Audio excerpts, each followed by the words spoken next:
సమాజంలో జరుగుతున్న కొన్ని సంఘటనలు చూస్తుంటే ఎటుపోతోంది లోకం అనక తప్పడం లేదు.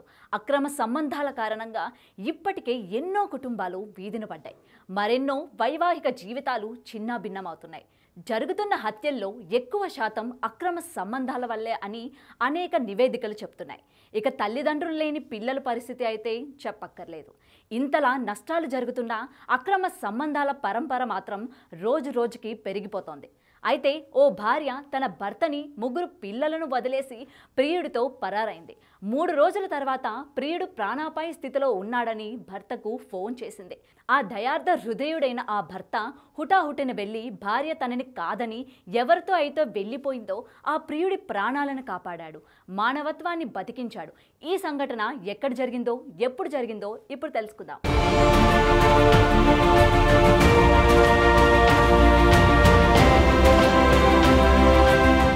చిత్తూరు పట్టణం కొంగారెడ్డిపల్లిలో నివాసం ఉండే తాపీ మేస్త్రి రాజుకి 10 ఏళ్ల కిందట రాధికతో వివాహం జరిగింది. వీరికి 2 అబ్బాయిలు, 1 కూతురు ఉంది. అయితే వీరి ఇంటి ఎదురుగా జులాయిగా తిరిగే 19 ఏళ్ల యువకుడు సతీష్తో రాధిక చెల్లి ప్రేమలో పడింది. 6 నెలల కిందట రాధిక చెల్లిని తీసుకొని పారిపోయిన సతీష్పై రాజు పోలీస్ కేసు పెట్టాడు. వారి అడ్రస్ కనుక్కున్న పోలీసులు ఇంటికి రప్పించారు. పెద్ద మనుషుల సమక్షంలో పంచాయతీ కూడా పెట్టించారు. వరుసకు సోదరి అయ్యే ఆమెను తీసుకెళ్లడం ఏంటి అని సతీష్ను మందలించిన పెద్ద మనుషులు రాధిక చెల్లిని ఆమె తల్లిదండ్రుల వద్దకు చేర్చారు.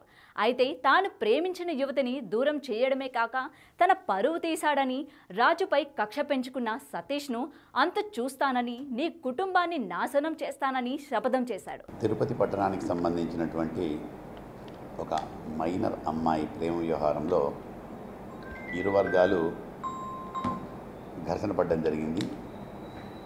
ఈరోజు ఉదయం 11:30, 12 గంటల ప్రాంతంలో అమ్మాయికి సంబంధించిన అన్న వెళుతూ ఉంటే ఆ ప్రేమికుడు ఎవరైతే ఉన్నారో లవరు వాళ్ళ సంబంధించిన వాళ్ళు ఆ అన్నను కొట్టడం వల్ల దానికి రిటాలియేషన్గా ఈ అబ్బాయికి సంబంధించిన వాళ్ళను అక్కడ మాట్లాడడానికి పోయి అక్కడ ఘర్షణ జరిగిన దానిలో అమ్మాయికి సంబంధించిన మేనమామకు గాయాలయ్యాయి. అదేవిధంగా అబ్బాయికి సంబంధించినటువంటి తమ్ముడు, అతనికి ఒక తొడ మీద గాయమైంది. సో ఈరోజు ఇద్దరు కూడా గవర్నమెంట్ హాస్పిటల్ ఎస్వీఆర్ హాస్పిటల్లో అడ్మిట్లో ఉన్నారు. వాళ్ళకి ప్రమాదం అయితే ఏం లేదు, స్టేబుల్గా ఉంది. ఇప్పటివరకు అయితే స్టేబుల్గా ఉంది ఆరోగ్యం. ఇరు వర్గాల మీద కంప్లైంట్స్ తీసుకొని ఇరు వర్గాల మీద కేసులు కట్టడం జరిగింది.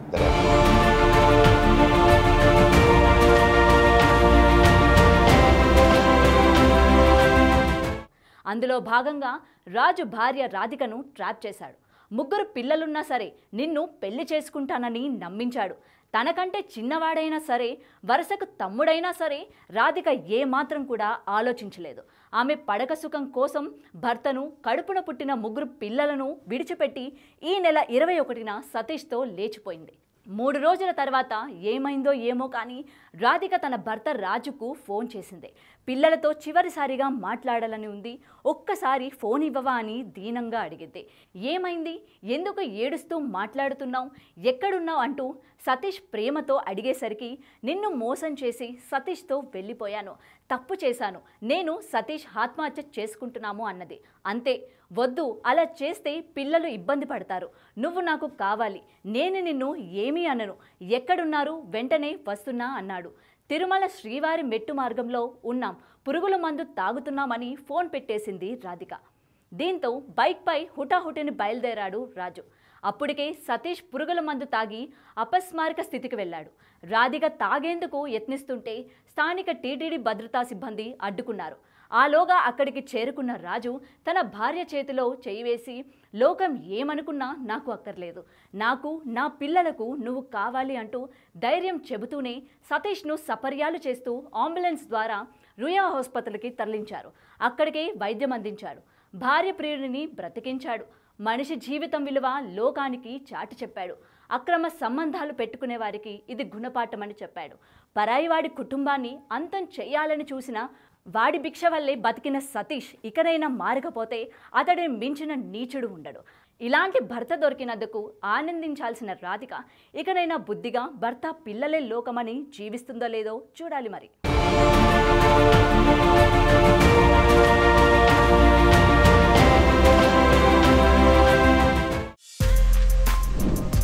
For more videos like this, subscribe Big TV channel.